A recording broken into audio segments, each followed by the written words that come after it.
My guest today is Kane Narraway. Kane brings over a decade of experience to the table, specializing in enterprise security, cloud security, and risk management. He's known for his groundbreaking work in building zero-trust architectures at some of the world's largest tech companies, often from scratch during the early days of zero trust when solutions were not readily available.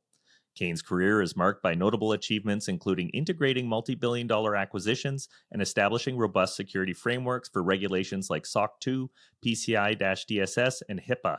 He's not only a director who has scaled technology companies from startup to enterprise level, but also a passionate leader who has nurtured diverse teams promoting autonomy and inclusivity.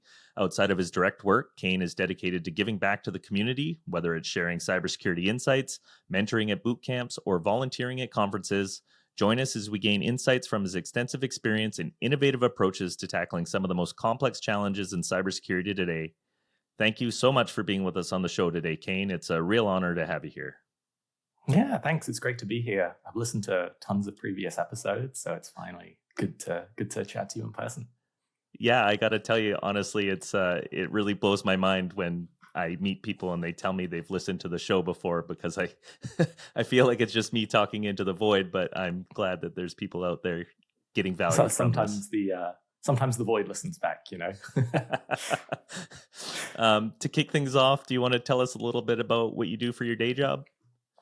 Yeah, absolutely. So at the moment, I'm the enterprise security lead at Canva. So leading a sort of small team over there, looking at sort of our internal security posture, whether that's endpoints, networks, or identity. And we also have a small contingent of security testers who look at our third-party vendors and look at sort of pen testing them. And I've written a few blogs about that team. It's sort of like a small scale sort of Google Project Zero type thing where we actually go and do active security testing. If somebody wanted to read your blog, where would they go to find it?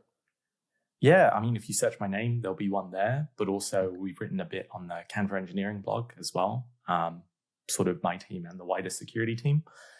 And we often write about a lot of the bugs we find. And so the team has written some great things there. So I would recommend go and check it out. Oh, very cool. I'll make sure to link it in the show notes for anybody who's listening and wants to check it out. So yeah, I'm a big believer in philanthropy and giving back in whatever ways you can. And I noticed on your LinkedIn profile that you do some volunteering in the form of mentoring and a couple other things. Can you tell us a little bit about that and what inspired you to take that on?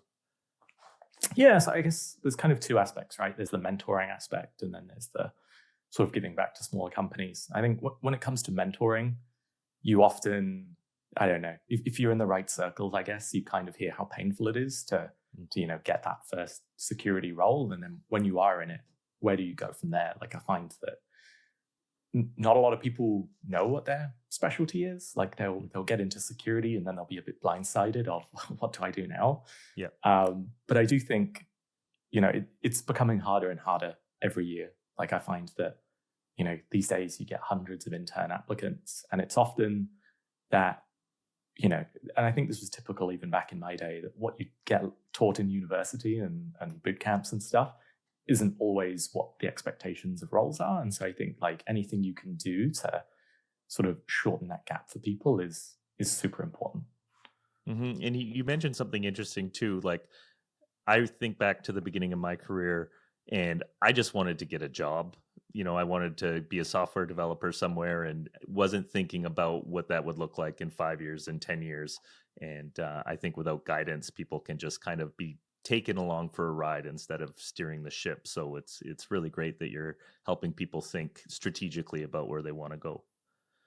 Yeah, and I think it's a funny thing, right? Like I think that you can't steer it too much. Like you do have to at some point like let go of the wheel, but I think you can have a direction, and then if something better comes along, as you're going in that direction, you can always take a turn. Sure. Yeah, and fate is a part of our existence on this planet. So when opportunities arise, you have to sort of, make the leap. Yeah. Okay, so I think we have a bit of a doozy ahead of us today. We're going to be talking about what I think is probably one of the most misunderstood concepts in cybersecurity. It's a great architectural approach that has been maybe given a bad name by an army of overeager marketing folks. And of course, I am talking about zero trust. Are we ready to do this, Kane? Yeah, I think so. This will be an interesting one, I think. Yeah. So yeah, to start, can you just explain what the core principles of a zero trust architecture are and what distinguishes it from traditional network models? I think that, again, this will depend very heavily on who you talk to, what vendor ecosystem you're kind of locked into. I think like if we take it back to the most basest of sort of first principles, it is assume breach. And like that is the most simplest thing. But that also isn't very useful because you're kind of probably doing that anyway. And so I find that that's maybe too vague a description. So I really like the way it's described in the Google Beyond Court papers. And while that may not be exactly what zero trust is, I think it's probably the most core description of what we're doing. And there's sort of three principles there. One is that, the connections should be encrypted and have authentication and authorization and all that good stuff. Again, you're probably doing that in traditional networks. There's obviously the assume breach component, as I talked about. And then third is that you should look for contextual factors when connecting to services. And I think like that's the core part of it. It's in sort of our previous sort of network model we had a VPN. It was a single point of failure. We often logged in with credentials. And when you were in, we had network segmentation and stuff, but realistically, there are always ways to pivot. So what Zero Trust does is it sort of segments out all your SaaS and maybe your individual services that you've built as well, so that when you are connecting in, you're doing it with strong, unphishable sort of MFA token, like a security key or a passkey, and using contextual factors from your device. So ideally, your device stores a certificate that identifies this as like a corporate device owned by your company. And, it's got EDR on and all of that stuff is being checked.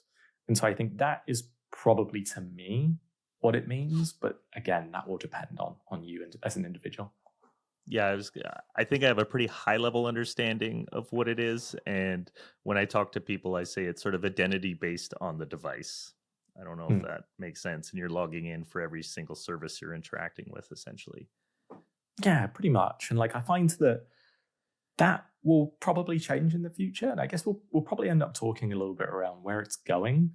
But I do think that, yeah, you're right. Like I think it's this combination of device identity, strong, unphishable sort of user authentication, and the applications you are accessing. You need some sort of access proxy or IDP or barrier in order to check those connections. And so you do need to make sure everything goes through that single point. It's just not a VPN anymore. It's just, like I say, an IDP in most cases or some sort of proxy.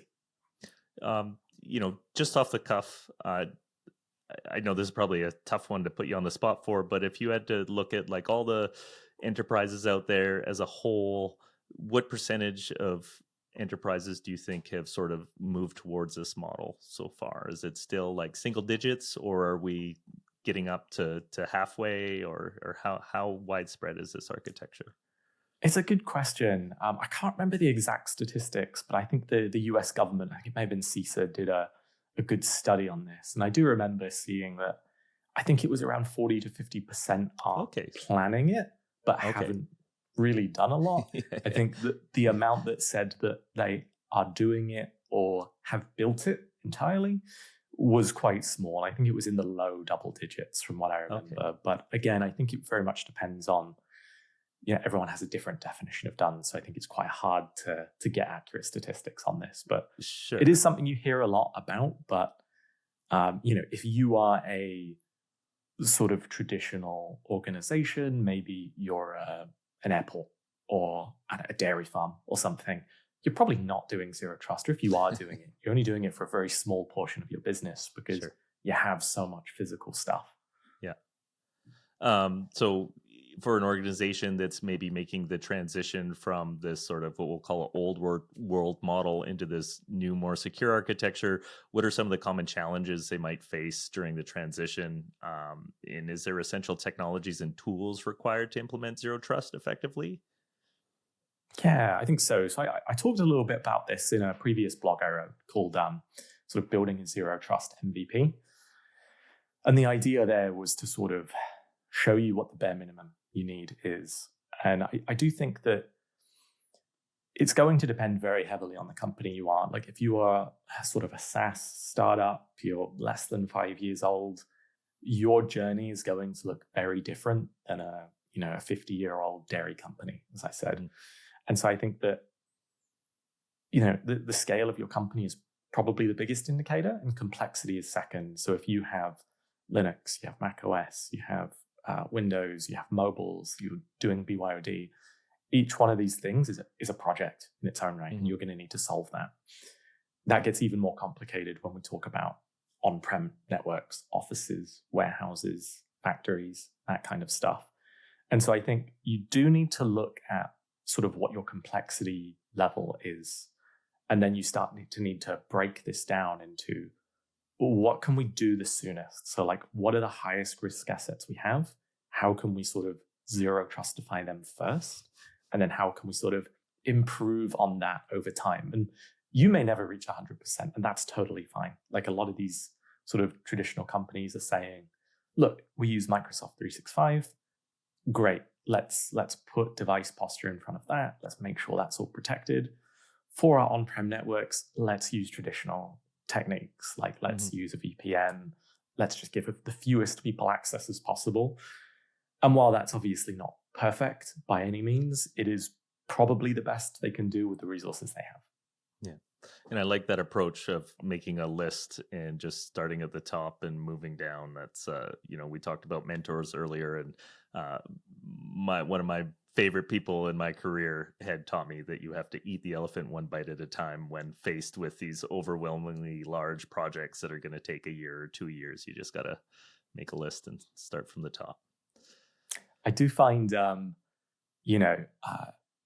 don't want to call out a specific industry, but I think banking is a great example because it has it's so much regulation around it. Like things need to be done in advance. Like they will often plan their zero trust model in advance, and it will take 3, 4, 5 years just to plan it without even starting the work. And you find that by the time that you even start doing the work, the industry has changed so much that you've got to like go and reevaluate. And so, regulation is obviously something you need to consider as a part of this, but I would recommend, if you can, like just segmenting this down and, like you say, really, really chunking it down and not trying to take it all at once.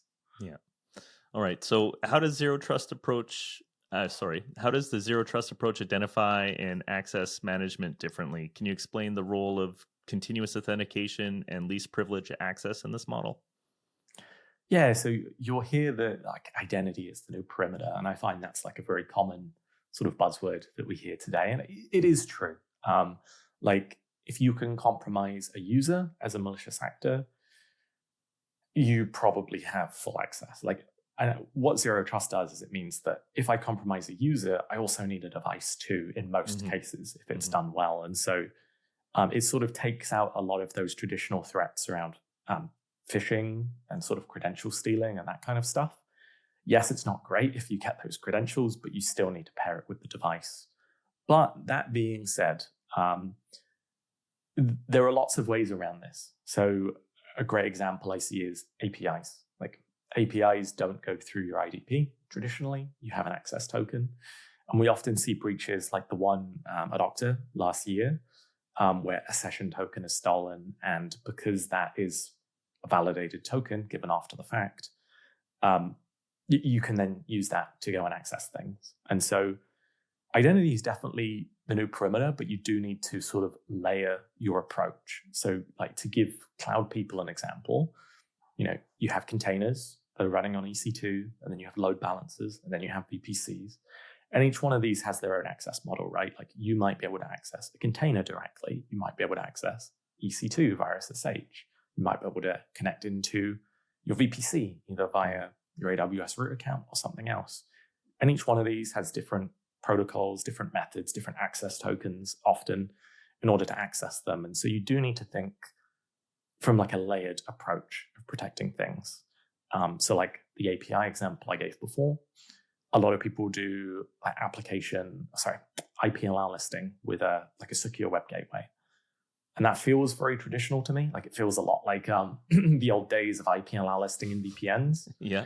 And so That's not something everyone will do. Like it'll have a lot of overhead, but it is a way you can protect those things. And so I think it really depends on how deep you want to go and how much you want to protect. Some people will just do their IDP and they will say, we are protecting user authenticated sessions. Yeah. And that's fine. Like that's much better than what they've got today.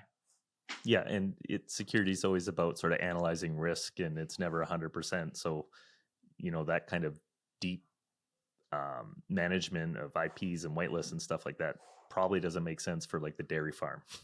Yeah. But probably a good idea for like a bank that's got a application out there that people are accessing funds from or something like that. Yeah, exactly. You always got to tie it back to the risk, right? Okay, so microsegmentation is a critical component of Zero Trust. Can you explain how it works and its impact on network security? Yeah, so the way I would think about microsegmentation in Zero Trust is that you are authenticating to each application each time you access it, and each one is entirely separated. So you have a different access token or whatnot to access that. So if I go and access Salesforce, it'll authenticate me. Now, let's say I go and access, Snowflake or something like that, somewhere where customer data might be stored. It authenticates me again, because it means if I steal that token for service A, it can't be reused in service B. Mm-hmm. Now, what that kind of means for a lot of people is that sort of Zero Trust is microsegmentation by default. Like that's how you build it. But there are always aspects sort of I don't want to say outside of Zero Trust, because I find it is a part. It's sort of like touching on the fringes. But cloud security, for example, like again, I'll use AWS as an example, but you still got to have VPC. You still got to have network security groups. You've still got to segment your cloud stuff, because there is an inherent trust boundary in some of your resources. Now, each service that you have, if you're using microservices, might be separated, and they might not be able to connect to each other unless they go via decent means. And so I think that's what you need to consider when you're sort of building this out. And like, to use the dairy farm, I love how we keep going back to this. I'm in New Zealand, so dairy is a big industry. And so often a lot of people I talk to kind of thinking about this stuff over there. But, they'll have like warehouses and factories and that kind of stuff. And, you can't really use Zero Trust to access like a physical system. That's not really how it works. And so you still need to have microsegmentation on your traditional networks. And ideally, your VPN will be tied back to your IDP. So you're still doing device trust. You're still validating devices. It's just that instead of accessing the one app, they might access like a small chunk of your network. And so there may be some inherent access in there as well. But the smaller you can make it, the better it can be. Right. How does automation play a role in Zero Trust architectures? Are there benefits of incorporating automation in managing access and security policies, or is this something that's best left to security teams to do manually? Yeah, I don't see a lot of automation today, to be honest with you.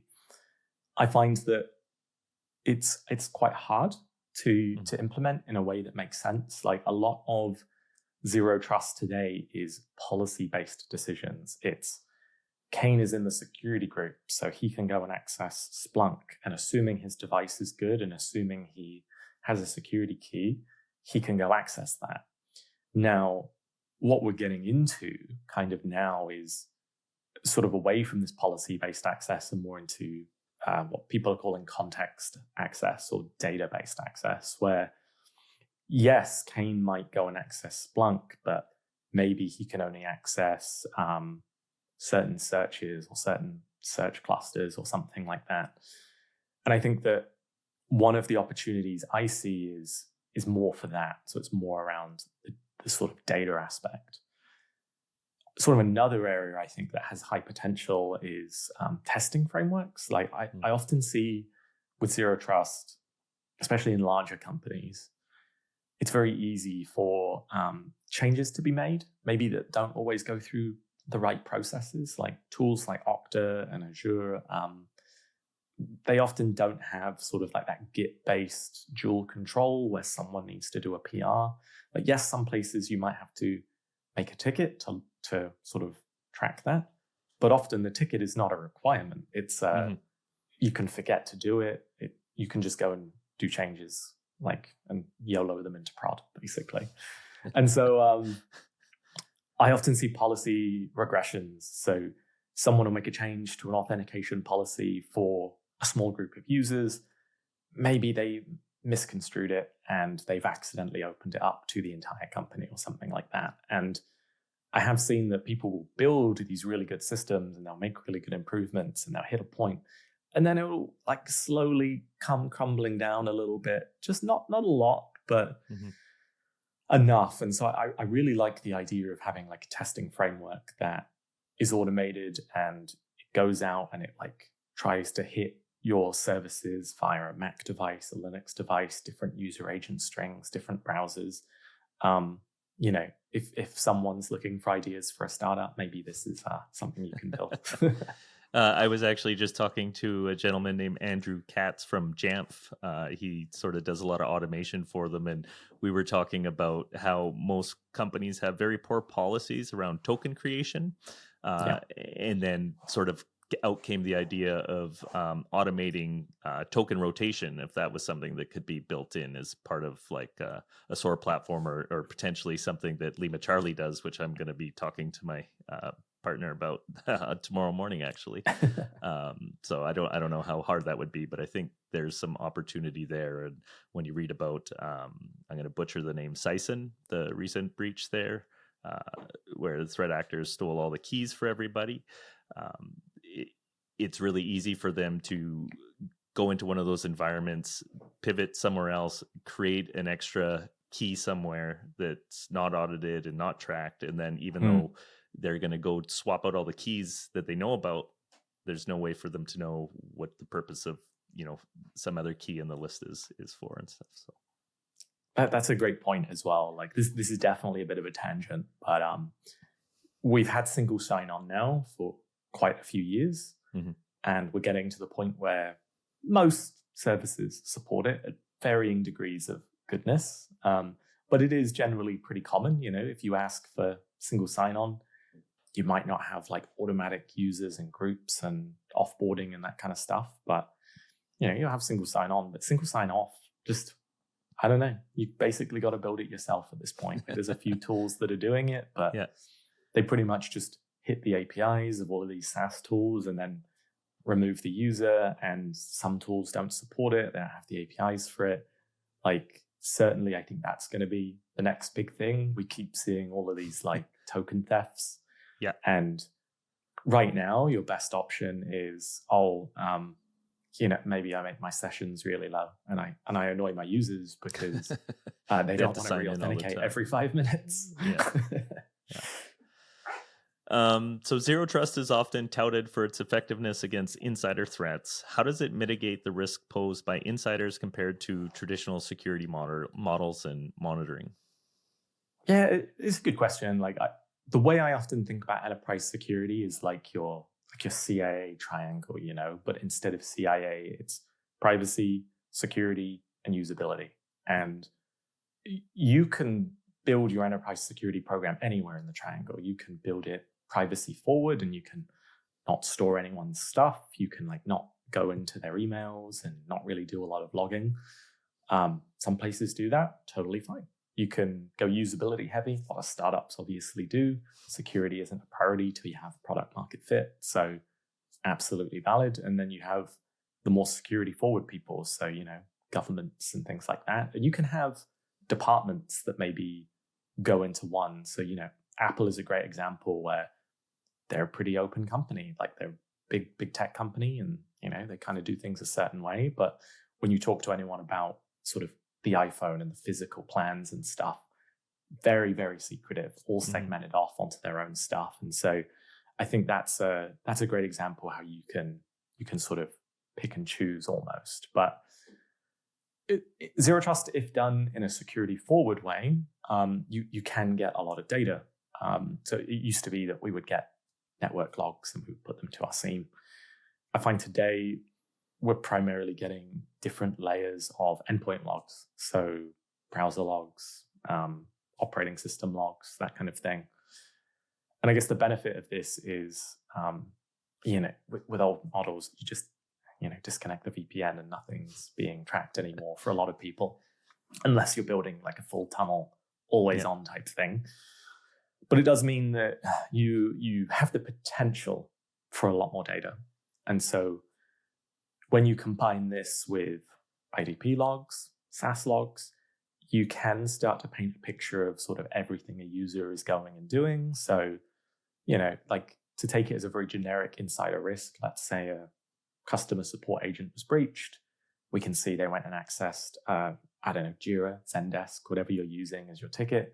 You can see what customer tickets they accessed. You can see what data was downloaded. You can see those files going to the workstation. And so it gives you the capacity to track this stuff a lot.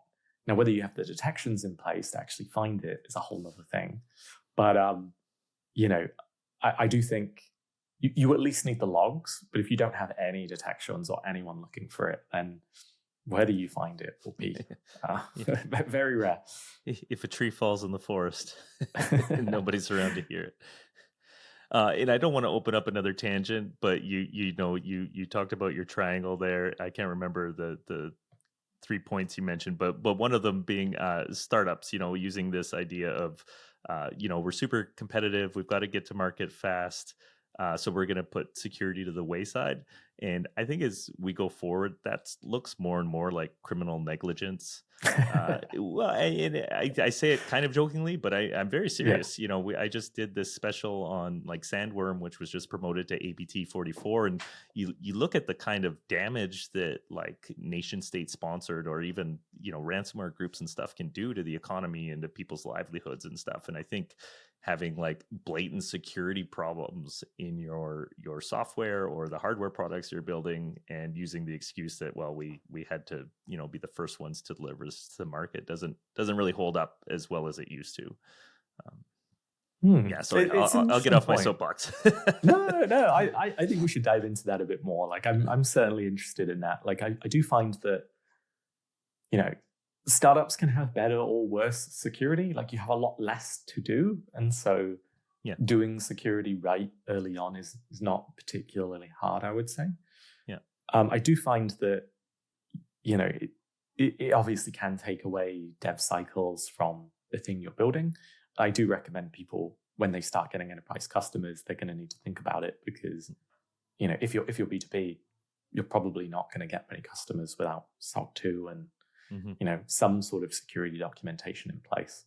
Mm-hmm. But it is an interesting aspect. I do find that we're finding more and more people care about security earlier on in their journey, which I think is a good thing. But it also does make that barrier a bit higher. Like you've almost always got to be VC funded to get the money to get these things. If you're B2B, B2C, less so maybe. Yeah, you make a good point. It's the technology is definitely more accessible than it's ever been and easier to be secure if you start with that mindset, but it does cost money. And so that changes the kind of people that can play in the field, I guess. So how does adopting zero trust architecture help organizations meet regulatory and compliance requirements? Yeah, I guess the answer is it doesn't, but it also kind of does. So it's becoming a big thing in the US, especially at the moment. Like, we've obviously seen the US government push like SBOMs and sort of software supply chain. Mm-hmm. And they're doing the same a lot with zero trust as well. Like CISA have a zero trust sort of implementation roadmap. And I would recommend that if you are building zero trust, that should be your sort of baseline. And you can sort of show your journey to your leadership team, and you can kind of show what you're building, when it's going to be deployed. You can use that 5-step model across the categories of, I think it's like endpoint, identity, application and workloads, network, and a few others. But, it's always good to have a baseline where you can show progress, especially in security, where progress is hard to show. It's not like we can just say, here's a product, customers love it, here's our growth. Yeah. I find security definitely, we're not very much in the sort of evidence-based deployments at this point. It's a lot of trust me, it works. And so I think it's good to always show something like that to help. I think like it will depend. Like if you're going through something like FedRAMP, there definitely are aspects of it where it talks about, good network security. Are you doing zero trust, that kind of stuff? So it may do that. But if you are a smaller company, not worrying about that stuff, I think it's fine that you're not doing it. But there are some aspects that you may want to think about earlier on than others. So you probably want an asset inventory. You probably want to deploy mobile management to your laptops. If you have these things, it'll mean that you can deploy zero trust really, really fast. And you won't have to go through all this pain, because the longer you leave it, the more chaotic it gets. And the more chaotic it gets, the harder it gets to sort of rein that back in. I always use Linux as an example, and I feel bad, because we love Linux, right? I always feel bad, ripping on the Linux users. Yeah. But it's quite common in companies where, if you're in a startup, a couple of people use Linux. As you start doing zero trust, do you have the capacity in your IT team to manage 3-4 different flavors of Linux? Probably not. Mm-hmm. You're probably either saying, sorry, we can't manage it, use a MacBook, or we'll support Ubuntu or something like that. That's the good approach. And so sort of thinking about those things early on can help you, especially if you are going into regulated sectors later on. Yeah, like any kind of tech debt, right? It's yeah, better to fix it early than wait for it to be a problem. Yeah, pretty much. Okay, so can you share a case study or an example where implementing zero trust significantly benefited an organization? Any big public examples that people would know about? Yeah, I can talk about 2 public examples and one I was involved in as well. So the 2 public examples that I really like to use and I really like to put people to when they're thinking about this stuff is Google Beyond Call. It was probably the original zero trust design. I don't think, certainly people had started before them. I don't think anyone had deployed it before them. And so it's the definitive paper on the process. I think so. Yeah, if you're doing this, I would recommend reading their stuff, especially if you're a SaaS company, because it pretty much gives you a blueprint you can use to do your own deployment. And you do have to read between the lines. It's only 5 or 6 white papers. So, it's hard to incorporate everything that's been done, but it is just easily one of the best examples, I think. And they're still doing it. I think they released a new blog last year, kind of talking about the tail end and the stuff they're still doing. And I think the thing to focus on is they're not done. They're still going. It's been almost 10 years. Yeah. And so I don't think zero trust is something you'll finish. I think it's something that you will have this big sprint with lots of people to get it out. And then you'll go down to maintenance mode, and there'll always be little improvements because the business will change. You'll need to do something new. There'll be a new product, a new office, some new idea that someone has, and you need to tinker with your system. So maybe a good advice from Google, and probably the biggest takeaway is, you can't just do this and then leave it. It's going to be a constant thing if you don't have the headcount. Something to consider. Not that the headcount is much, but as long as you've got 1 or 2 people on it, I think you're probably fine. Mm-hmm. The second is GitLab.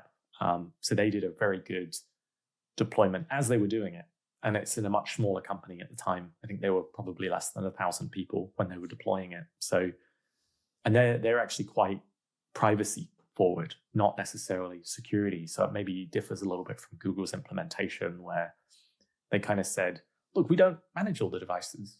We ask people to just go install an agent, and we ask them nicely to do that. We don't have sort of end-to-end stuff. And I think that kind of gives you alternative approaches that you may be able to use in your organization that may work better for you.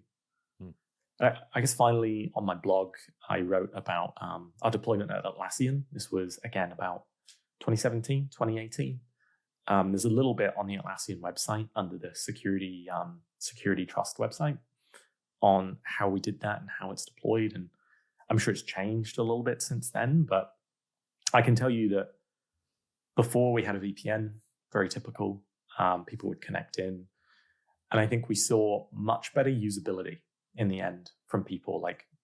We didn't have routes being changed on devices and people's VPN disconnecting. And so we managed to reduce IT support a lot and sort of improve usability. Like people loved when we deployed YubiKeys and they weren't having to type a password like every 2 minutes when they were authenticating to the VPN because it had timed out. So, I think zero trust isn't just security. Like it can come with great usability benefits as well.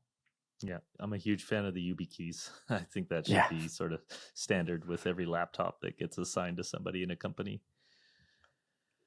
So what does zero trust not protect? Like if you've completed zero trust or, gotten as far towards completion as you can get, what should you be worried about next in the internal security space? Yeah, I find like enterprise security teams have this big focus on zero trust. It's like, imagine it like a jigsaw puzzle where there's like this big piece in the middle and then there's like lots of little pieces around the outside, and kind of the big piece is zero trust, and you can chunk that up into smaller pieces if you want. Yeah. But there are still little things that kind of make up the complete picture. And so if you are doing zero trust or you've done it, what is the next biggest threat? So you've basically eliminated a lot of identity-based issues. Like I said, like the credential stuffing and stuff like that. What is the biggest threat after that? Probably malware, to be honest with you. Like it's one of the most realistic issues because it's very easy for a user to install like credential theft things or just remote access tools and then use your device in order to access those third-party tools. Right. And so thinking about the different layers of malware that you might get. So application allow listing, very difficult to do. Like even the biggest companies really struggle with this.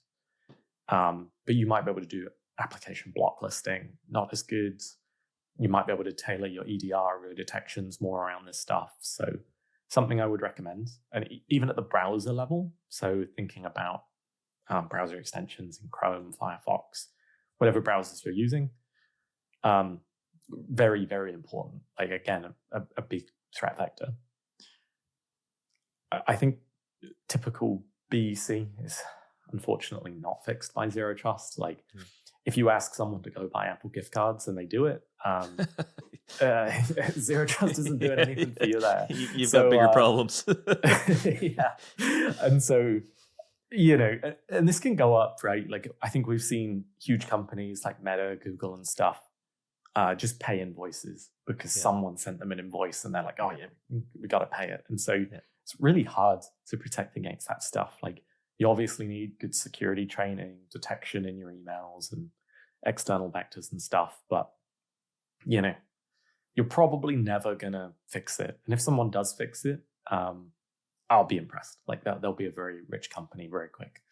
Sorry, I was going to say, we talk about business email compromise all the time on the show, and it's staggering how much money is lost to that. And the really sad part about it is it's often like smaller and medium-sized businesses where that threat's existential. $50,000 means a company might fold versus, Google or Facebook paying an invoice that, wasn't real.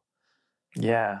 And it's a good point, right? Like I think the final issue is, again, session theft. I think we're seeing really good improvements in this space, like people bringing their session tokens down, implementing better like sort of session management, let's say. I don't think we've entirely stopped it.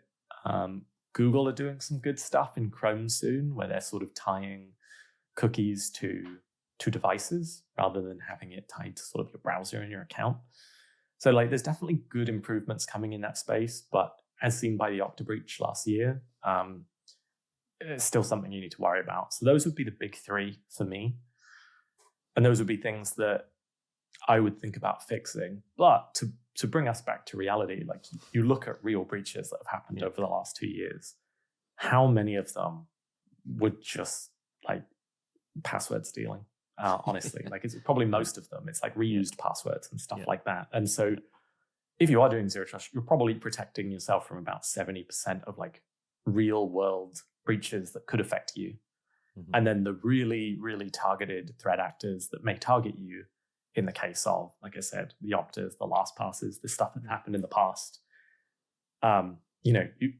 it's not like you're open to, script kiddies running their crappy malware. Like someone needs to be actively targeting you to get in at that point. And that's, I think, where like really solid detection coverage is always the best defense in making tripwires wherever you can. And yeah.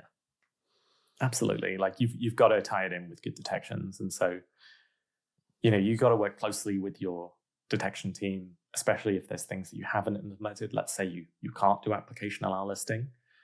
At least having the data of all the applications on the devices, starting to look at the devices where, I don't know, there's a version of Slack that's only installed on one machine somewhere. That seems a bit suspicious, and starting to look at baselining is a huge thing that we advocate for as well. Yeah.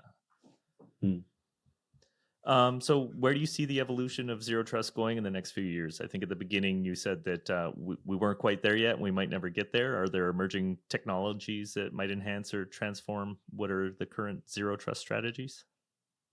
Yeah, I think it's kind of stagnated a bit. I think we had this big push and a lot of internal teams, like I said, us at Atlassian, but also the people at Google, the people at Netflix, like we're all building this stuff together at the same time, and we built a lot of internal tooling. And I think vendors have caught up to where the internal tooling was. And so I think what that's great is it kind of democratizes zero trust from, the big companies that can afford their own dev teams to even small companies can do it now. And like if you are a 10-person company who's got Windows machines, you're running Azure, you can implement Microsoft's zero trust implementation in probably an hour, to be honest with you. Like it is so much easier to do today than it was. And I think that's incredible. But I think in terms of, are we improving the setups? I haven't seen a lot lately because the vendors have just been playing catch up to where the big companies are. And I think we've almost hit parity. Like we're so close. And the vendors have so many more resources than we do that, like, I'm sure they will continue and they will take it beyond what we expect. And I think, like I said, I think it will probably sort of envision itself as more connectors to different tools. So rather than having to build manual connectors to your EDR tool, you'll just be able to click a button and, you have CrowdStrike, SentinelOne, whatever tool you're using, and you just have all the data accessible to you. Your zero trust tool can use it. And we're starting to see this today. Like when they started, it was just, is CrowdStrike installed? Yes or no? Great. Yeah. Is it running? We don't care. Yeah. And now it's sort of starting to get to it's installed, it's running. Are there any threats detected? If there are, don't let them access. And I think we're starting to see that's the most clear example, but we're probably going to see lots and lots and lots more connectors. We use a concept called adapters that lets us pull in data from other EDRs, the cloud, and even being able to respond in the cloud and stuff. So I think we're pretty close to the bleeding edge, and I definitely think that's a way that we're going to see this evolve.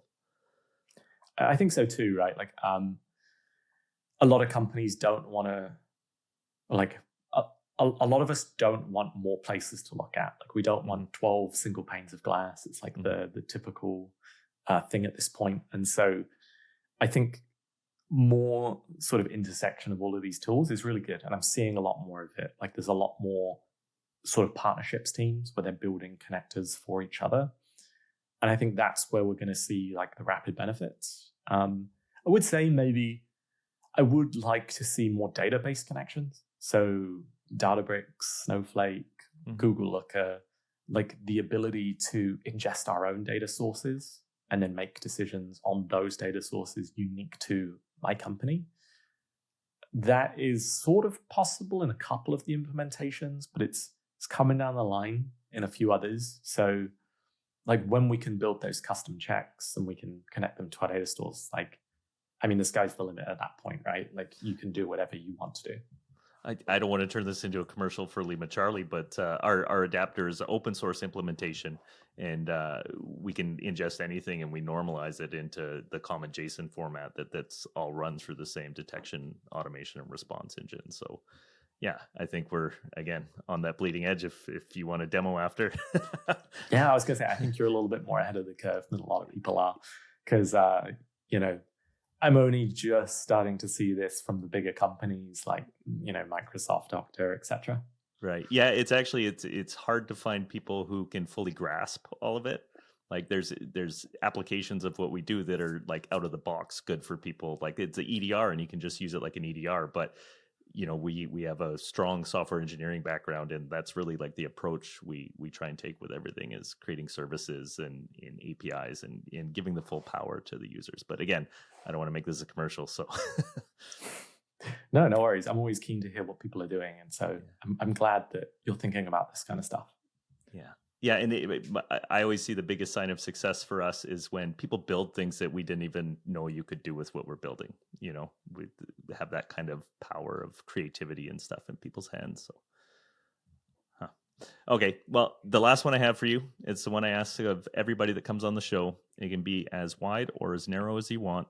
Do you have any predictions for the future of cybersecurity? Yeah, I'm going to be very stereotypical, but maybe a slightly different angle on it. So absolutely everyone, when you ask this, they will say AI is the biggest thing, and they'll say about the benefits of AI and stuff like that. I'm not a hater. Like, I definitely think there are great use cases. And I can tell you, in a previous role, for example, we took our security help desk and we had a tool that would automatically deal with about 9% of requests, I think it was. And so, great, that's pretty reasonable. With AI, we took it to 11% in our first iteration and then 20% in our second iteration. And so that's kind of about a double increase in the tickets that are automatically being solved. That's more time we can actually go do cool stuff rather than answering requests. But in the scope of Zero Trust, I think it's limited because there's not a lot of sort of text-based stuff. Now, you may have some weird edge cases where, say, someone has like a break glass, like maybe they need to access a solution from their personal device, like they're on call or something. Maybe you can have them make a ticket, AI scans the ticket, approves it, that kind of thing. Great, kind of limited that, I think. I think when we will see the benefit is when AI can actually touch systems and do things. I think that will be a little while yet. And it's a very scary thought for any sysadmin about like, it could just turn off all our controls, Yeah. And so I think that before we feel comfortable with it doing that, that would be interesting. But I would love to see something more in the SSPM space. So like securing SaaS tools. Like, we bring all these SaaS tools into the business, and every single one is completely different, right? And there are tools like App Omni, I think, and a few others where the idea is they sort of give you recommendations on how to set up Slack securely. Should you bring your own key and that kind of stuff? And they kind of give it to you in a dashboard. I would love to just like push a button and have this set up securely. Would that be possible today? Absolutely no way. Is that potential in maybe 5-10 years? Yeah, it could be, because it's when it's coming into the business. So I'm not so protective of it before we've imported our data, and we can always validate all of the controls.